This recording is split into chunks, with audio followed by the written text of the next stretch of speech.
الحمد لله رب العالمين، والصلاة والسلام على سيدنا محمد سيد الأولين والآخرين وعلى آله وأصحابه أجمعين. أما بعد فأعوذ بالله من الشيطان الرجيم. بسم الله الرحمن الرحيم. وما خلقت الجن والإنس إلا ليعبدون. سبحان ربك رب العزة عما يصفون، وسلام على المرسلين، والحمد لله رب العالمين. اللهم صل على سيدنا محمد وعلى آل سيدنا محمد وبارك وسلم. اللهم صل على سيدنا محمد وعلى آل سيدنا محمد وبارك وسلم. اللهم صل على سيدنا محمد وعلى آل سيدنا محمد وبارك وسلم. انسانوں اور جناتوں کو اللہ تعالیٰ نے اپنی بندگی کے لیے پیدا کیا. بندہ غلام کو کہتے ہیں. ایک زمانے میں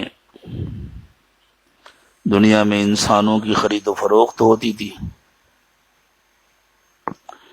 اور جو کسی کو خریدتا تھا وہ اس کا مالک ہوتا تھا، جسے خریدا اور بیچا جاتا تھا وہ بندہ اور غلام ہوتا تھا.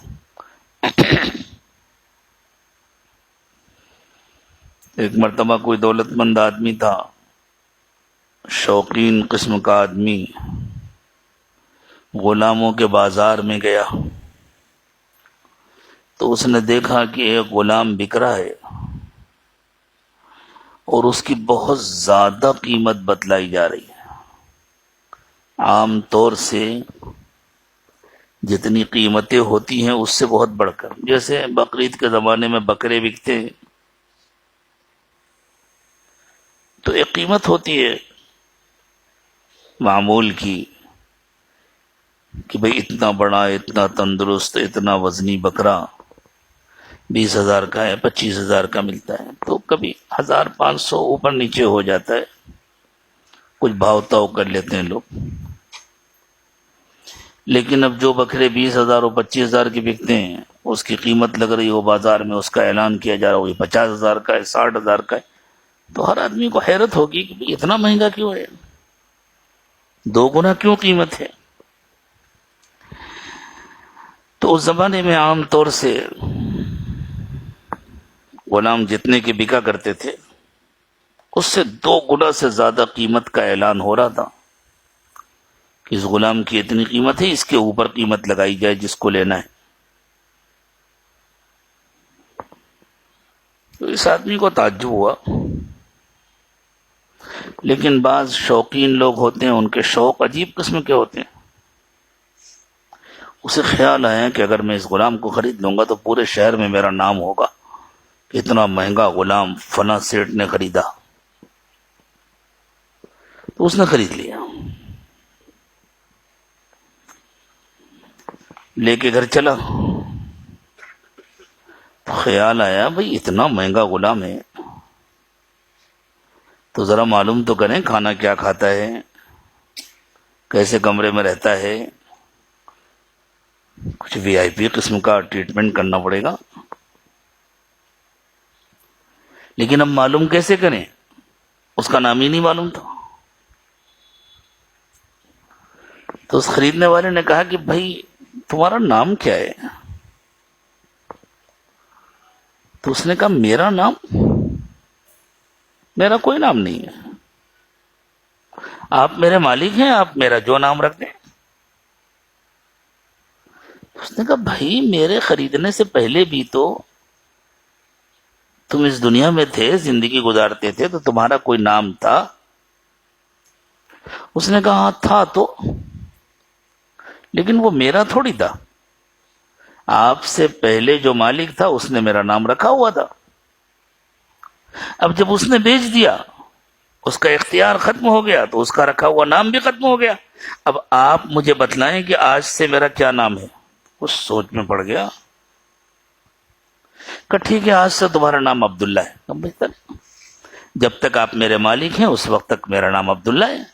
اگر آپ کسی کے ہاتھ بیچ دیں گے تو جو نیا مالک ہوگا وہ جو نام رکھے گا وہ نام ہوگا۔ میں تو اپنے مالک کا غلام ہوں۔ سچی بات یہ کہ غلام تو اسی کو کہتے ہیں۔ تو اچھا عبداللہ یہ بتلاؤ کہ تم کھانا کیا کھاتے ہو؟ نہیں صاحب، اگر میں اپنی مرضی کا مالک ہوتا تو میں آپ کا زر خرید غلام کیوں ہوتا؟ میں آزاد ہوتا۔ نہ میرا کوئی شوق ہے، نہ آپ سے میرا کوئی مطالبہ ہے، آپ میرے مالک ہیں۔ آپ جو کھلائیں گے وہ کھاؤں گا، جو پہنائیں گے وہ پہنوں گا، جہاں لیٹنے کو کہہ دیں گے وہاں لیٹ جایا کروں گا، سو جایا کروں گا، جو کام میرے سپرد کریں گے وہ کام کروں گا، جب تک زندگی ہے بس آپ کی خدمت کرتا رہوں گا۔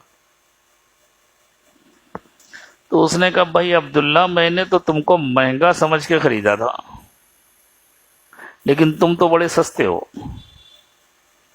جتنی قیمت دے کر کے آیا ہوں اس سے زیادہ بھی قیمت دینی پڑتی تو زیادہ نہیں تھی۔ کیوں؟ اس لیے کہ اس غلام نے اپنا غلام ہونا ثابت کر دیا۔ اس نے اپنے اندر غلامی میں کمال پیدا کیا تھا۔ انسان کا کمال یہ ہے کہ وہ اپنے اندر بندگی میں کمال پیدا کرے۔ ہم اللہ کے بندے ہیں نا، ہمیں اللہ نے پیدا کیا ہے، ہم اللہ کے حکم سے جیتے ہیں، ہمیں اللہ کا کہنا ماننا ہے۔ تو ہمارا کمال یہ ہے کہ ہم بندگی میں کمال پیدا کریں، ہم بندگی کے بندھن توڑا کر باہر نکلیں اور اللہ کے مقابلے میں کھڑے ہو جائیں۔ یہ تو بغاوت ہے اور یہ چلنے والی نہیں ہے۔ جتنی بندگی بڑھتی جاتی ہے، اللہ کی نظر میں بندے کی اتنی قیمت بڑھتی جاتی ہے۔ جیسے اس غلام نے جب اپنی کامل بندگی کا اظہار کیا تو اس کے مالک کے نظر میں اس کی قیمت اور بڑھ گئی کہ میں نے تو اس کو سستا خریدا ہے، اور زیادہ قیمت بھی میں دیتا تب بھی کوئی نقصان نہیں تھا، اس لیے کہ یہ واقعی غلام ہے۔ بندگی کا تقاضا یہ ہے کہ بندہ ہر حال میں اللہ سے خوش رہے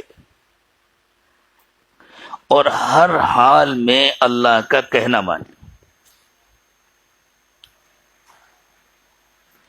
اس دنیا کا نظام اللہ نے ایسا بنایا ہے کہ یہاں سب کچھ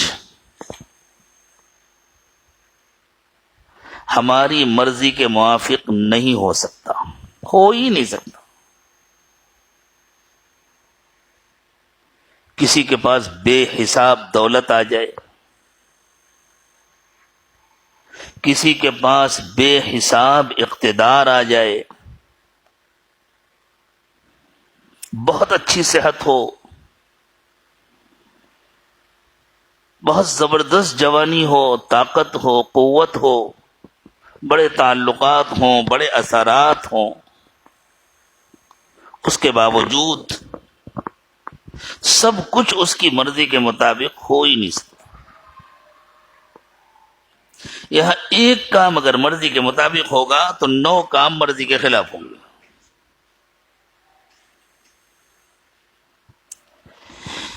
اگر انسان نے اپنے اندر بندگی میں کمال پیدا کر لیا تو پھر وہ ہر حال میں اللہ سے راضی رہے گا، اور ایسے انسان کو نہ کوئی ڈرا سکتا ہے نہ غمگین کر سکتا ہے۔ لا خوف علیہم ولا هم يحزنون۔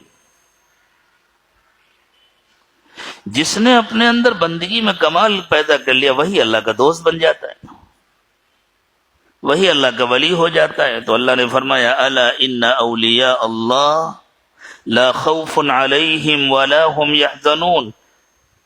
جو لوگ اللہ کے دوست بن جاتے ہیں ان کے لیے نہ کوئی خوف ہے نہ کوئی غم ہے. انہیں نہ کوئی ڈرا سکتا ہے نہ کوئی غمگین کر سکتا ہے. اور جس نے اللہ کی مرضی سے خوش رہنا نہیں سیکھا وہ ہمیشہ پریشان رہتا ہے، کبھی اندیشوں میں مبتلا رہتا ہے، ڈرتا رہتا ہے، کبھی حالات کے نتیجے میں غمگین رہتا ہے، اداس رہتا ہے، یہ کیا ہو گیا، یہ کیا ہو گیا، یہ کیا ہو گیا. حضرت اقدس مولانا اشرف علی تھانوی نور اللہ مرقدہ نے اپنی مجلس میں ایک مرتبہ ارشاد فرمایا کہ دیکھو، زندگی دو طریقے کی ہوتی ہے، ایک تجویز کی زندگی، ایک تفویض کی زندگی. تجویز کی زندگی تو یہ ہے کہ بندہ طے کرے یہ ہونا چاہیے، یہ ہونا چاہیے، یہ ہونا چاہیے، وہ اپنی مرضی چلانا چاہے، وہ اپنے فیصلے نافذ کرنا چاہے. وہ تو چلنے والی نہیں ہے. فیصلے تو اللہ کے نافذ ہوتے ہیں. اسی لیے جو تجویز کی زندگی جینا چاہتا ہے وہ مالدار بن سکتا ہے، حکمراں بن سکتا ہے، بہت بااثر بن سکتا ہے، خوشحال نہیں بن سکتا، خوش دل نہیں بن سکتا، مطمئن نہیں ہو سکتا، اس لیے کہ اس کی تجویز چلے گی نہیں. اور دوسری زندگی ہے تفویض کی زندگی، اپنے کو اللہ کے سپرد کرنا. دنیا دارالاسباب ہے، اسباب کی محنت کر رہا ہے بندہ، کاروبار بھی کر رہا ہے، ملازمت بھی کر رہا ہے، کمانے کی بھی کوشش کر رہا ہے، کھا رہا ہے، کھلا رہا ہے، لیکن دل سے اس نے اپنے کو اللہ کے سپرد کیا ہوا. میں تو اللہ کا بندہ ہوں، میری زندگی میں تو اللہ کا فیصلہ نافذ ہوتا ہے. اللہ چاہے صحت دیں، اللہ چاہے بیمار کریں، اللہ چاہے کھلائیں، اللہ چاہے بھوکا رکھیں، اللہ چاہے عالی شان مکان میں رکھیں، اللہ چاہے معمولی سے مکان میں رکھیں، اللہ چاہے شاندار گاڑیوں میں مجھے سفر کرائے، اللہ چاہے پیدل جائے. میں تو اللہ کا بندہ ہوں، میں تو اللہ سے ہر حال میں خوش ہوں. یہ ہے تفویض کی زندگی، اور یہی بندگی کا کمال ہے، یہی خوشحالی کا راز ہے. جس نے تفویض کی زندگی جینا سیکھ لیا اس سے زیادہ خوشحال، اس سے زیادہ مطمئن کوئی نہیں ہوتا. ایک بزرگ تھے، سادی سادی زندگی تھی، کبھی سالن روٹی کھا لیا، کبھی نمک روٹی کھا لیا، کبھی دال روٹی کھا لیا، کبھی روکھی روٹی کھا لیا.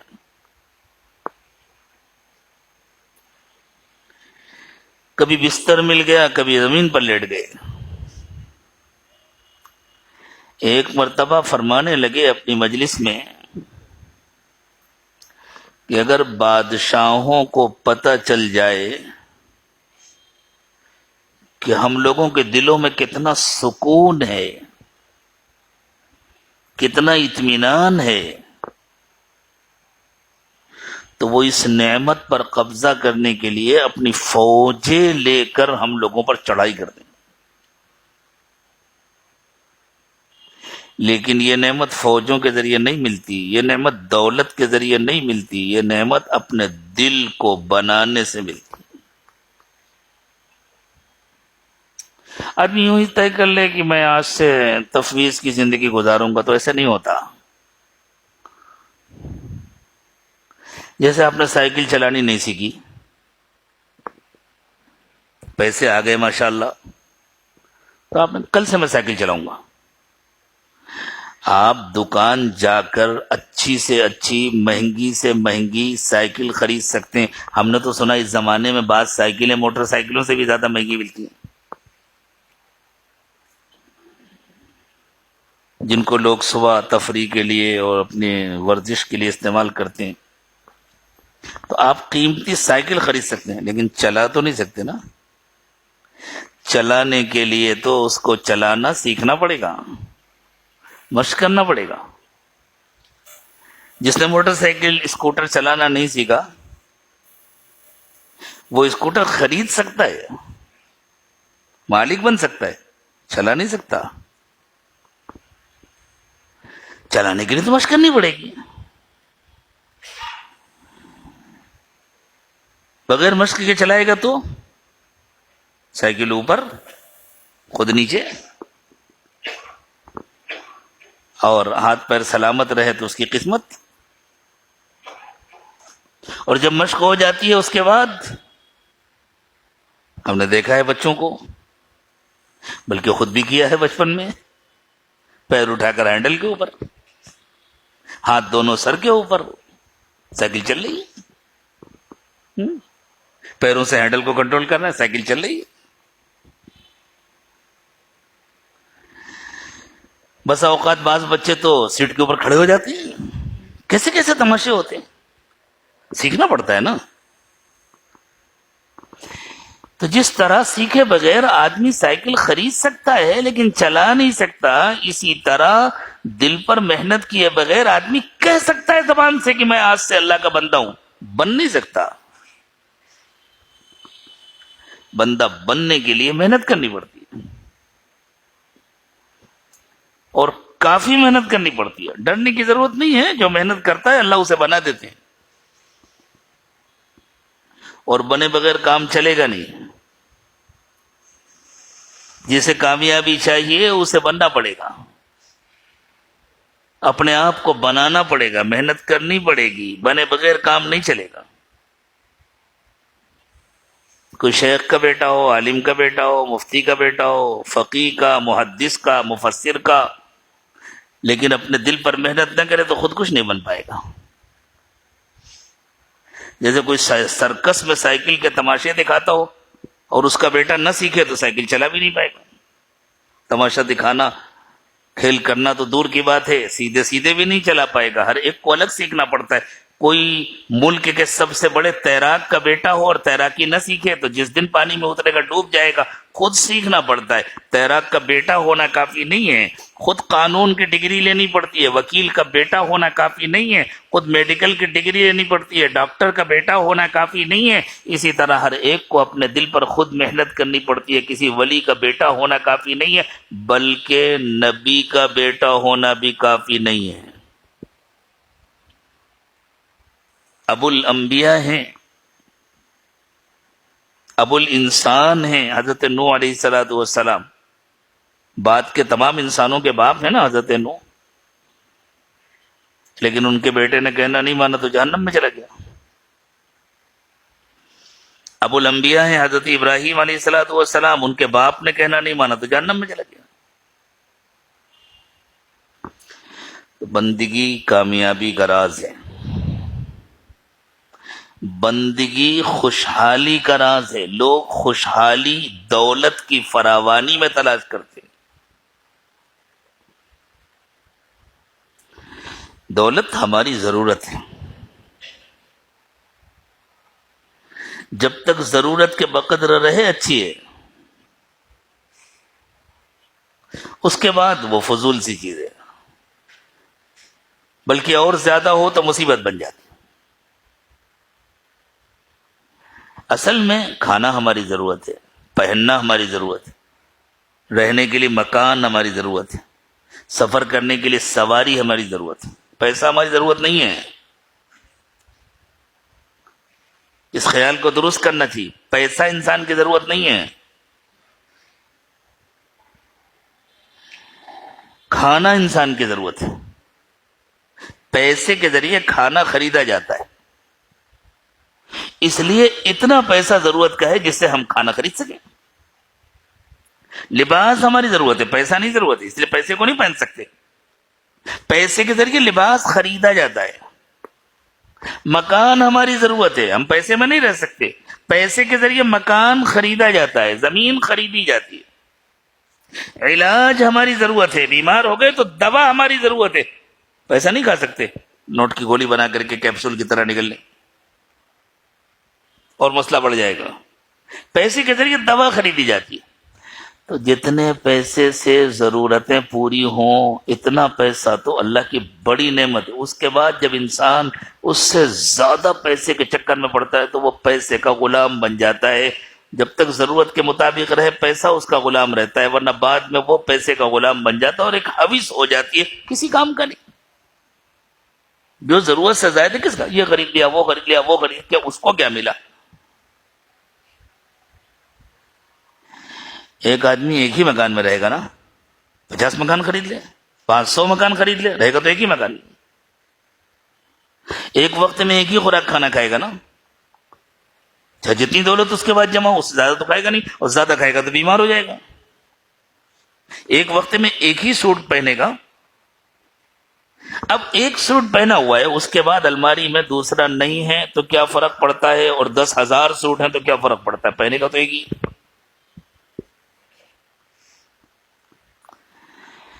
اسی لیے اللہ کے نبی صلی اللہ علیہ وسلم نے فرمایا جسے امن نصیب ہے، جان مال محفوظ ہے اور صحت مند بھی ہے اور اس دن کھانے کا بھی انتظام ہے، اپنا گھر بھی ہے، وہ دنیا کا بادشاہ ہے۔ حضور نے فرمایا وہ ایسا ہے گویا اس نے پوری دنیا حاصل کر لیا، اس لیے کہ جس نے پوری دنیا حاصل کر لیا وہ بھی تو اتنا ہی کرے گا نا، ایک گھر میں رہے گا،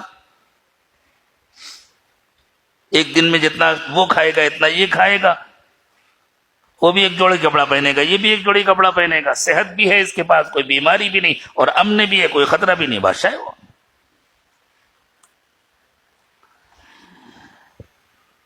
تو لوگ سمجھتے ہیں کہ خوشحالی دولت کی فراوانی میں ہے، خوشحالی دولت کی فراوانی میں نہیں ہے، خوشحالی بندگی میں ہے۔ جس نے بندگی کے آداب سیکھ لیے، اللہ سے خوش رہنا سیکھ لیا، بس وہ ہر حال میں خوش رہے گا۔ باقی روزی کا فیصلہ اللہ کرتے ہیں، اور جس کے حصے کی روزی ہوتی ہے وہ اسے مل کر رہتی ہے۔ ملک شام کے ایک بہت بڑے مشہور عالم گزرے ہیں، شیخ علی طنطاوی رحمت اللہ علیہ، بڑے عالم بھی تھے، بڑے مصنف بھی تھے اور حکومت کے بڑے اہلکار بھی تھے۔ ایک زمانے میں وہ ملک شام کی حکومت کی طرف سے کابل میں افغانستان میں سفیر تھے۔ ان کو ان کی حکومت کی طرف سے آرڈر ملا کہ آپ روس چلے جائیں۔ تاشقند اس زمانے میں روس میں تھا، اب وہ ازبکستان بن گیا ہے، روس کا حصہ تھا۔ ہمارے ملک کے وزیر اعظم شاستری جی بھی وہیں تاشقند گئے ہوئے تھے، وہیں ان کا انتقال ہوا تھا۔ تو کوئی میٹنگ تھی وہاں، جو اتنے بڑے عہدے کے لوگ ہوتے ہیں نا، اور تو ان کو حکومت کی طرف سے جو بڑے آرڈر ملتے ہیں اس میں ساری باتیں ایک ساتھ نہیں بتلائی جاتی، فلاں جگہ چلے جائیں، چلے گئے، جب وہاں پہنچ جائیں گے اب بتلایا جائے گا، اب یہ کر لیجیے۔ تو شیخ طنطاوی کہتے ہیں مجھے فکر ہوئی کہ تاشقند جاؤں گا تو وہاں تو حلال گوشت کا مسئلہ ہوگا، وہاں کا ذبیحہ، یہ بڑے متقی آدمی تھے، حضرت مولانا ابو الحسن علی ندوی رحمۃ اللہ علیہ کے اچھے دوستوں میں تھے، بہت ساری ان کی کتابیں ہیں شیخ علی طنطاوی کی۔ ایک زمانے میں اپنے ہاں وہ غالباً جج بھی رہ چکے ہیں۔ تو ان کی اہلیہ نے کہا کہ گھر میں 2 مرغیاں پلی ہوئی ہیں، میں ایسا کرتی ہوں ان کو ذبح کر کے پکا کر کے دے دیتی ہوں، وہاں جا کے فریج میں رکھ لیجئے گا، جب تک یہ چلیں گی ان سے کام چلائیے گا، باقی دیکھیے گا اللہ کوئی راستہ نکالیں گے۔ کہتے ہیں ٹھیک ہے۔ اب یہ کابل سے تاشقند پہنچے، ہوٹل میں جا کے ٹھہرے۔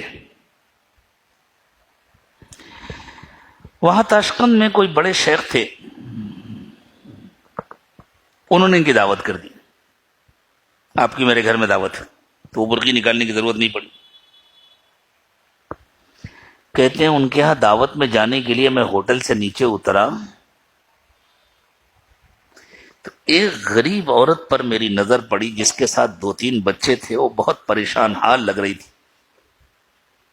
غالباً اس نے کچھ سوال کیا تو ان کو بڑا ترس آیا، یہ جلدی سے گئے، وہ جو 2 مرغی لے کر کے آئے تھے نا، وہ نکال کے لا کے اس کو دے دی۔ پھر وہ جو شیخ جن کے ہاں دعوت تھی وہاں چلے گئے، کھانا کھا کے فارغ ہوئے تو ٹیلی گرام ملا ان کی حکومت کا کہ آپ کو جس کام کے لیے تاشقند بھیجا گیا تھا وہ ہو گیا ہے، بس آپ اگلی فلائٹ سے کابل واپس چلے جائیں۔ کہتے ہیں میں وہاں سے ایئرپورٹ گیا، فلائٹ پکڑی، کابل واپس آ گیا۔ تو میں سوچنے لگا یہ تقریباً 4000 کلومیٹر کا سفر مجھے کیوں کرایا گیا تھا، تو پتہ چلا وہ میرے گھر میں جو مرغیاں پلی ہوئی تھیں وہ اس غریب عورت اور اس کے بچوں کی روزی تھی، صرف اس کو پہنچانے کے لیے کرایا گیا تھا۔ روزی یوں پہنچتی ہے، اگر ہم آنکھیں کھلی رکھیں اور غور سے دیکھیں تو ہم کو اپنے روزمرہ کی زندگی میں صاف نظر آئے گا کہ اللہ جس کی روزی ہوتی ہے اس تک کیسے پہنچاتے ہیں، اور جو ہماری قسمت میں ہوتا ہے وہ ہمارے پاس کیسے پہنچاتے ہیں۔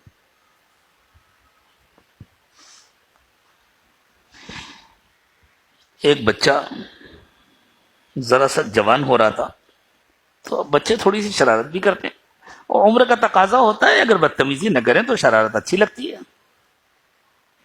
تو اپنے گھر میں بیٹھ کر کے چنے کھا رہا تھا، اور سیدھے سیدھے اٹھا کر منہ میں رکھنے کے بجائے یوں لے کے یوں مارتا اور منہ سے کیچ کرتا۔ بس ماں باپ بھی دیکھ رہے تھے، بچہ ہے کھا رہا ہے اور کھیل رہا ہے، ایک چنا اس نے اٹھایا یوں مارا تو وہ منہ میں جانے کے بجائے ناک کے اندر، وہ ناک میں چلا گیا۔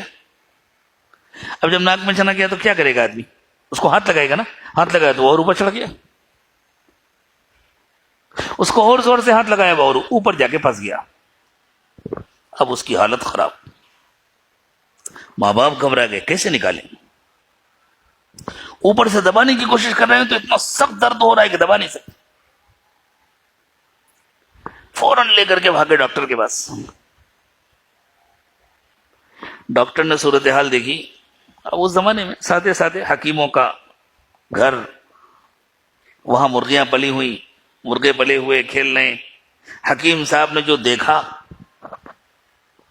تو انہوں نے فوراً کوئی ایسی دوا سنگھائی جس سے چھینک آئے، اور جیسی بچے کو زور کی چھینک آئی انہوں نے دوسری طرف ناک بند کر دیا۔ اب چھینک میں تو بہت طاقتور ہوا نکلتی ہے نا، اور جب ادھر سے ناک بند ہو گئی اس نے زور سے پوری طاقت سے جو چھینکا چنا باہر، اور جیسی چنا باہر گرا وہاں ایک مرغا ٹہل رہا تھا، وہ دوڑ گیا، اس نے کھا لیا۔ یہ چنا ناک میں کیوں پھنسایا گیا تھا؟ یہ اس مرغے کی غذا تھی، اس کو دینے کے لیے، اس تک پہنچانے کے لیے پھنسایا گیا۔ ہمارے حضرت پیر صاحب نے اپنا واقعہ سنایا کہ ایک مرتبہ حضرت کو کہیں سفر کرنا تھا، اور اس زمانے میں حضرت جنرل منیجر بھی ہوا کرتے تھے ایک بڑی کمپنی میں۔ تو یوں فرمایا حضرت نے کہ جو ہمارے ڈرائیور صاحب تھے ان سے ہم نے کہہ دیا کہ بھئی صبح صبح سفر کرنا ہے، اول وقت فجر پڑھ کر فوراً نکلنا ہے، ذرا رات میں سو لیجئے گا آپ ٹھیک سے۔ ٹھیک ہے، حضرت فرماتے ہیں بڑی گاڑی تھی، وہ چلانے لگے، میں پیچھے کی سیٹ میں بیٹھ گیا اور کچھ فائلیں دیکھنی تھیں، میں اپنا فائلیں لے کر کے کام کرنے لگا۔ جہاں جا رہے تھے وہاں کوئی اہم میٹنگ تھی تو اس کی تیاری کرنی تھی، وہ راستے میں فائلیں دیکھ رہے ہیں، تیاری کر رہے ہیں۔ اچانک ایک جگہ بڑی زور کا بریک لگا، اس زور سے ہلی اور کچھ آگے بونٹ میں آواز ہوئی. حضرت فرماتے ہیں مجھے یہ شبہ ہوا کہ شاید ڈرائیور صاحب کو نیند آ رہی ہے. کیا میں نے ان سے کہا کہ بھئی میں نے آپ سے کہا تھا کہ رات میں سو لیجیے گا, کیا نیند ہے؟ انہوں نے کہا نہیں حضرت نیند نہیں آ رہی, وہ ایک کتا آ گیا تھا سامنے. پھر بھی حضرت کہتے ہیں میں نے کہا اچھا چلیے کوئی ہوٹل آئے تو ذرا رکیے, آپ چائے پی لیجیے پھر چلیں گے. تو فرماتے ہیں وہ ایکسپریس ہائی وے تھا, 30 کلومیٹر کے بعد ایک ہوٹل آیا. جیسے ایکسپریس ہائی وے پر ہمارے یہاں ہوٹل ہوتے ہیں وہاں بھی ہوتے ہیں. ہوٹل میں لگایا, جیسی جا کر کے گاڑی ہوٹل میں کھڑی کی تو وہ وہاں جو بریک لگایا تھا ڈرائیور صاحب نے, تو ایک کتا سامنے آ گیا تھا, بریک لگایا, وہ گاڑی سے ہلکا سا ٹکرایا اور اچھل کر سامنے بونٹ اور وہ جو آگے راڈ لگا ہوتا اس کے بیچ میں کتا پھنس گیا تھا اور بیٹھ گیا تھا آرام سے. اس کو زیادہ چوٹ نہیں آئی تھی لیکن وہ اس میں پھنس کر بیٹھا ہوا تھا. 30 کلومیٹر آگے جب ہوٹل پر جا کر کے گاڑی رکی تو وہ کتا اچھل کر کے باہر نکلا, اور جیسے ہی باہر نکلا تو ہوٹل کے مالک نے رات کی جو بچی ہوئی ہڈیاں وڈیاں تھے وہ ایک طرف جا کے ڈالی اور اس نے کھانا شروع کر دیا. حضرت کہتے ہیں میں سمجھ گیا کچھ بھی نہیں, اس کتے کی روزی یہاں تھی, 30 کلومیٹر کا اس کو سفر کرنا تھا, اللہ نے میری گاڑی میں اس کو سفر کرایا. رسول اللہ صلی اللہ علیہ وسلم نے ارشاد فرمایا الا وان نفسا لن تموت حتى تستكمل رزقها, خوب یاد رکھو جس کی قسمت میں جتنا رزق لکھا ہے جب تک وہ اسے پورا مل نہ جائے اس وقت تک وہ مر نہیں سکتا. ہاں دنیا دارالاسباب ہے, اللہ نے اسباب اختیار کرنے کا حکم دیا, صرف اجازت نہیں دی, حکم دیا ہے. فَإِذَا قُضِيَتِ الصَّلَاةُ فَانتَشِرُوا فِي الْأَرْضِ وَابْتَغُوا مِن فَضْلِ اللَّهِ, جاؤ زمین میں پھیل جاؤ اور اللہ کا فضل تلاش کرو. تو اللہ نے حکم دیا ہے, چونکہ دنیا دارالاسباب ہے اس لیے ہمیں محنت کرنا چاہیے, لیکن خوب یاد رکھنا چاہیے ہم اپنی قسمت سے بڑھ کر نہیں پا سکتے, اور جو ہمارا ہے وہ کہیں نہیں جا سکتا. پھر اللہ کی نافرمانی کیسی, پھر پیسے کمانے کے لیے جھوٹ کیسا, پھر پیسے کمانے کے لیے بےایمانی کیسی, پھر پیسے کمانے کے لیے وعدہ خلافی کیسی. یہ وہی کر سکتا ہے جس کے دل میں ایمان نہ ہو. ایمان تو بندگی کا نام ہے. مومن تو اپنے کو اللہ کے سپرد کرتا ہے. یہ ذکر کے ذریعے جو صفات پیدا کرنے کی محنت کی جاتی ہے یہ اصل میں بندگی کی صفات ہیں, تاکہ ہم شکر گزار بن جائیں, ہم صبر کرنے والے بن جائیں, ہم ہر وقت اللہ کو یاد کرنے والے بن جائیں, ہمارے دل سے دنیا کی محبت نکل جائے, دنیا کی وہ محبت جو انسان سے اللہ کی نافرمانی کراتی ہے. دنیا میں اللہ کی نعمتیں بہت قابل قدر ہیں, لیکن دنیا کی محبت بہت بڑی مصیبت ہے. دنیا کی محبت انسان سے اللہ کی نافرمانی کراتی ہے, اور جب دل میں اللہ کی محبت ہوتی ہے تو پھر دنیا کی نعمتوں پر بندہ اللہ کا شکر ادا کرتا ہے.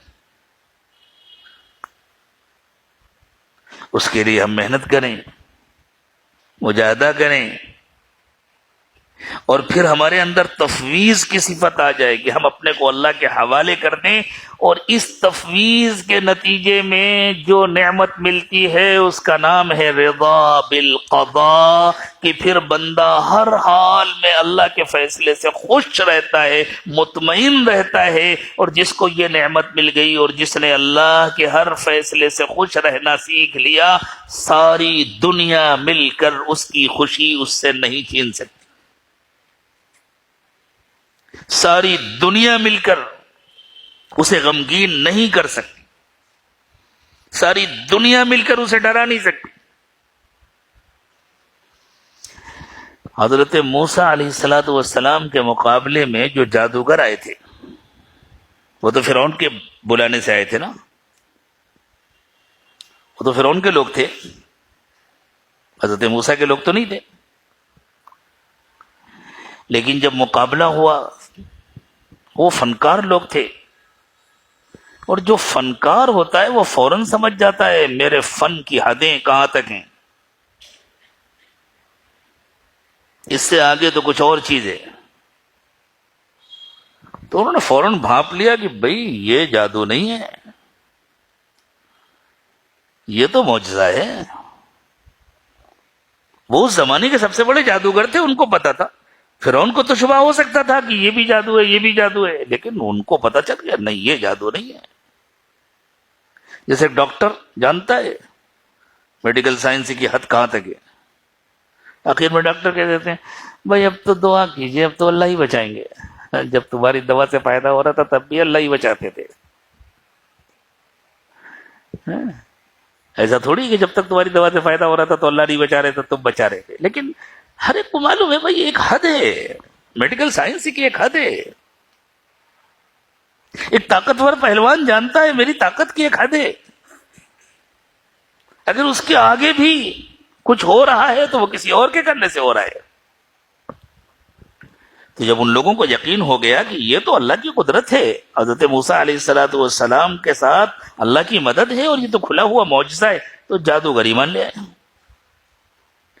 جیسے ایمان لے آئے حضرت موسیٰ علیہ الصلوۃ والسلام کی پوری توجہ ان پر پڑی، ہو تو دل کھلا اور توجہ پڑی اور روشن ہو گئے. توجہ لینے کی بھی صلاحیت چاہیے، صرف توجہ کا پڑھنا کافی نہیں ہے. جیسے صرف بارش ہونا سبزہ اگنے کے لیے کافی نہیں ہے، زمین کے اندر بارش کو قبول کرنے کی بھی صلاحیت ہونی چاہیے نا. چٹانوں پر بارش ہوتی ہے کوئی فائدہ نہیں ہوتا، بہہ جاتا ہے پانی. دیکھیں چٹانوں کے اندر صلاحیت نہیں ہے. جب تک ہمارے دل چٹان بنے رہتے ہیں اللہ والوں کی توجہات کا اثر نہیں ہوتا. جب ہم تھوڑی سی محنت کر لیتے ہیں دل نرم ہو جاتے ہیں تو توجہات کا اثر ہوتا ہے.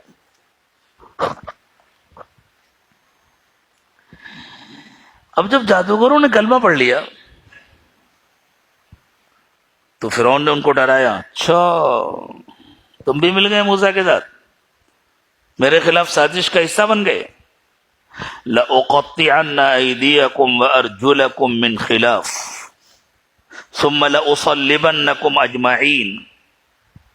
میں تم سب کے ہاتھ پیر کاٹوں گا، اور اس طرح کاٹوں گا کہ ادھر کا ہاتھ ادھر کا پیر، دائیں طرف کا ہاتھ کاٹوں گا تو بائیں طرف کا پیر کاٹوں گا، اور پھر سب کو سولی پر چڑھا دوں گا.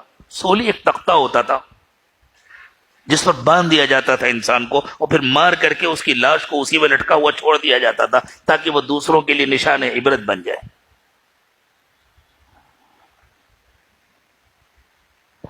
تو ان لوگوں نے کیا جواب دیا؟ لا ضیر،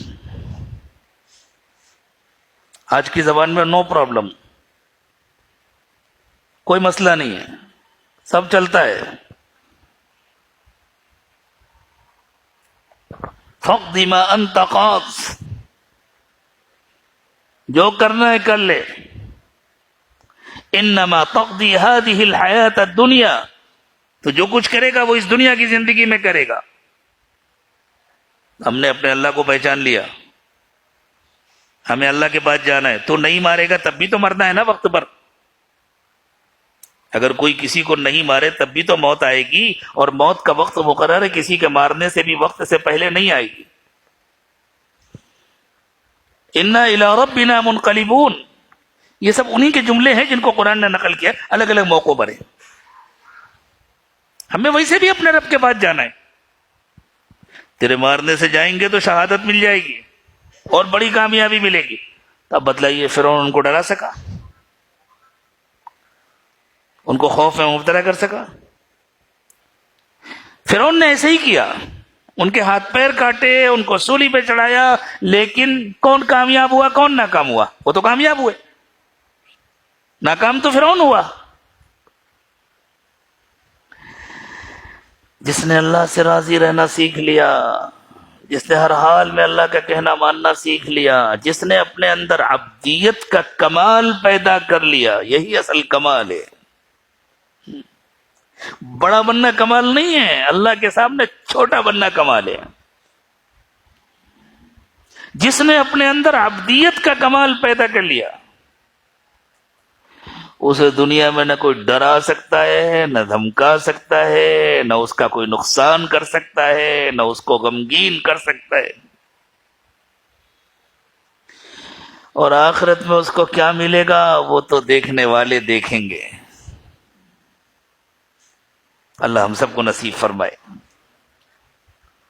تو بس یہ جو ذکر کی محنت ہے نا، یہ اسی لیے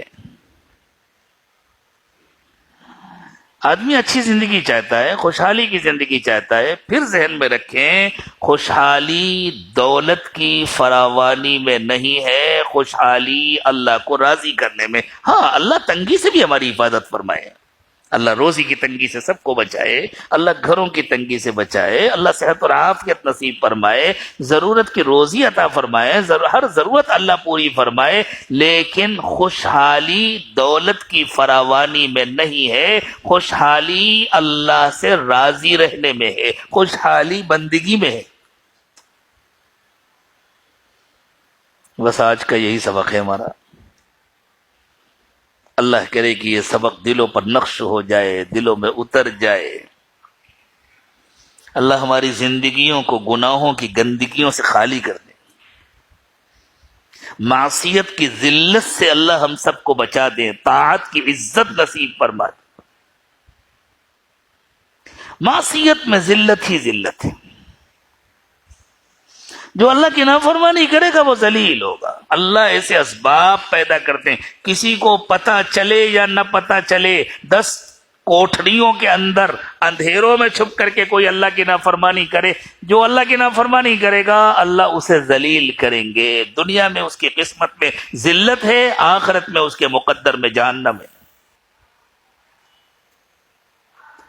اور جو اللہ کو راضی کرے گا، چپ کے اللہ کو یاد کرے گا، کسی کو پتہ نہ چلنے پائے، چھپ کے اللہ کو یاد کرے، اللہ دلوں میں اس کی عزت ڈالیں گے، سب کے دل میں اللہ اس کی عزت ڈالے، جو اس کو دیکھے گا وہ اس کا احترام کرے گا، اس کی عزت کرے گا، اور اللہ آخرت میں بھی اس کو عزت عطا فرمائے گی۔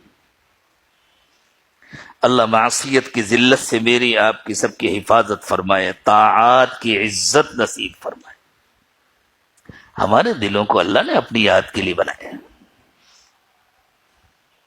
دل کا جو کام ہے اس کام میں لگائیں، ہر وقت اللہ کو یاد کریں، باقی حلال روزی کے لیے خوب محنت کریں،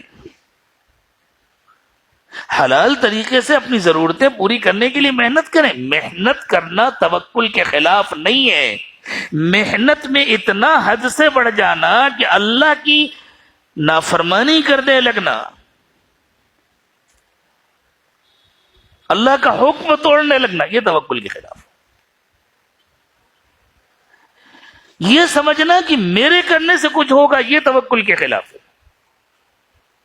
یہ سمجھ کر محنت کرے، بھائی دنیا دارالاسباب ہے، اللہ نے محنت کرنے کا حکم دیا اس لیے میں محنت کر رہا ہوں، ہوگا اللہ کے کرنے سے، ہوگا وہی جو اللہ چاہیں گے، اس لیے مجھے اللہ کی نافرمانی نہیں کرنی، مجھے اللہ کا حکم نہیں توڑنا، اس لیے کہ سب کچھ تو اللہ کی مرضی سے ہوگا، میری مرضی سے کچھ نہیں ہوگا۔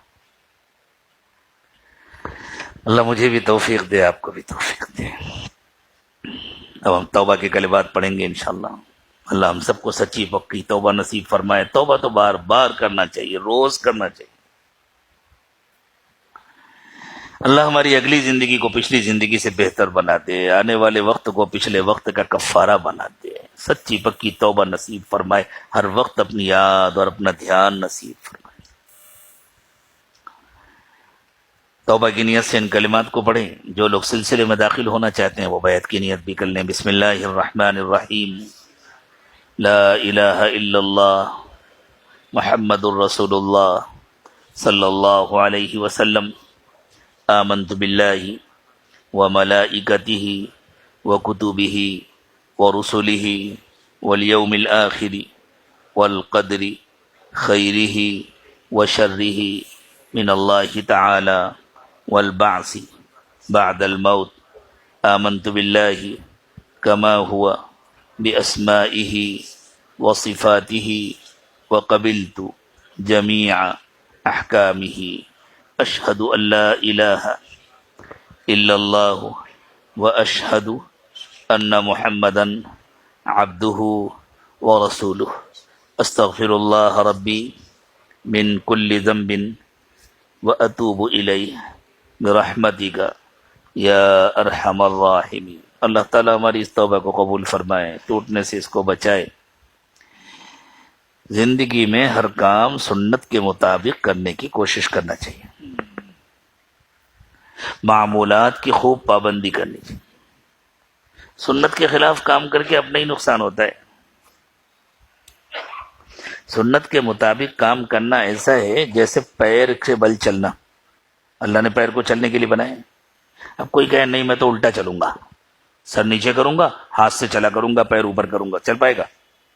سنت کے خلاف چلنا ایسے ہی ہے. ہمیں اللہ نے پیدا کیا ہے، ہماری ضرورتوں کو ہم سے زیادہ اللہ جانتے ہیں. ضرورتیں کیسے پوری ہوں گی اس کو ہم سے زیادہ اللہ جانتے ہیں. اللہ نے ہم کو زندگی گزارنے کے لیے نمونہ بنا کر بھیجا ہے حضرت محمد صلی اللہ علیہ وسلم کو. حضرت محمد صلی اللہ علیہ وسلم کی سنتوں کو چھوڑ کر دوسروں کو نمونہ بنانا ایسا ہے جیسے انسان کا بچہ انسانوں کی نقل کرنے کے بجائے بندروں کی نقل کرنے لگے. اچھا لگے گا؟ نقل تو ہر ایک کرتا ہے نا. تو انسان کو کس کی نقل کرنی چاہیے؟ انسان کی کہ بندر کی؟ اب کس کی کریں گے؟ انسان کامل ہے محمد رسول اللہ صلی اللہ علیہ وسلم. باقی بیچارے بندروں کی طرح اچھل کود کرنے والے. تو ہر کام سنت کے مطابق کرنے کی کوشش کریں. ہر وقت مسنون دعاؤں کا اہتمام کریں. نبی صلی اللہ علیہ وسلم نے جس وقت کی جو دعا بتلائی ہے یہ وقوف قلبی کا حصہ ہے. ہر وقت کی دعائیں پڑھیں، اس سے دل اللہ کی طرف متوجہ رہے گا، دل لگا رہے گا. حلال روزی کمائیں، خوب محنت کریں. سستی کاہلی اچھی نہیں، لیکن حلال روزی کمائیں، حرام سے بچیں. اور معمولات کی خوب پابندی کریں. ساتھ میں جس کو اپنا رہبر بنایا ہے، جس کے ہاتھوں پر توبہ کی ہے، اس سے اپنا رابطہ مضبوط رکھیں، اپنے حالات کی اطلاع کرتے رہیں، اور جو مشورے دیے جائیں ان پر عمل کرتے رہیں. اللہ سب کو توفیق عطا فرمائے. تھوڑی دیر مراقبہ کر لیں، آنکھیں بند کر لیں، سر کو جھکا لیں. دنیا اور دنیا میں جو کچھ بھی ہے اس سب سے ہٹ کٹ کر اللہ کی یاد میں کھو جائیں. یہ نیت کریں کہ اللہ کی رحمت آ رہی ہے، میرے دل میں سما رہی ہے، میرے دل سے گناہوں کو دھو رہی ہے، اور میرا دل کہہ رہا ہے اللہ اللہ اللہ. زبان سے اللہ اللہ نہ کہیں، بس یہ نیت کریں کہ دل اللہ اللہ کہہ رہا ہے، میں سن رہا ہوں.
لا الہ الا اللہ محمد رسول اللہ صلی اللہ علیہ وسلم. دعا فرما لیں. سبحان ربی العلی العلی الوہاب.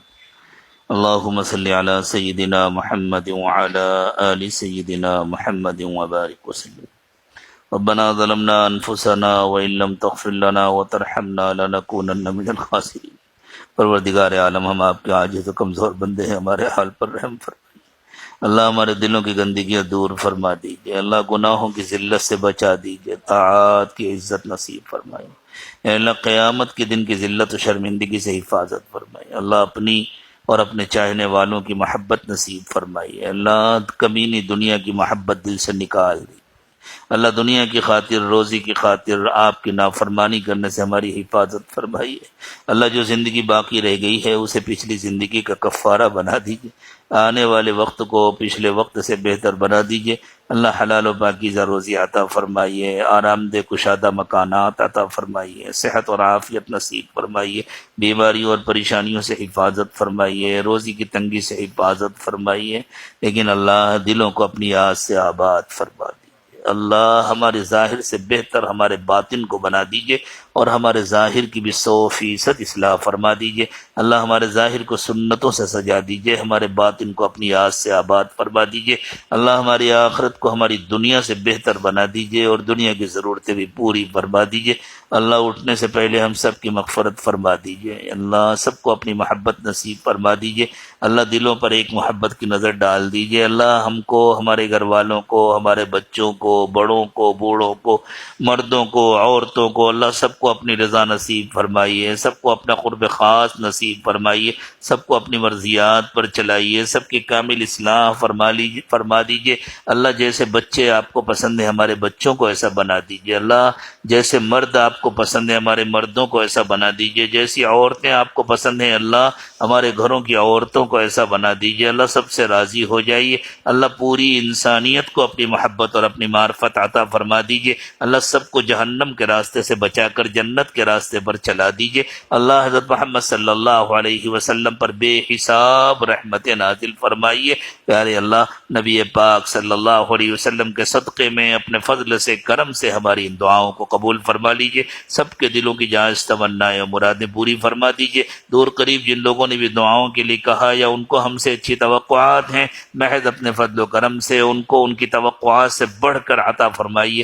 وصلی اللہ تعالی علی خیر خلقہ محمد وعلی آلہ واصحابہ اجمعین برحمتک یا ارحم الراحمین۔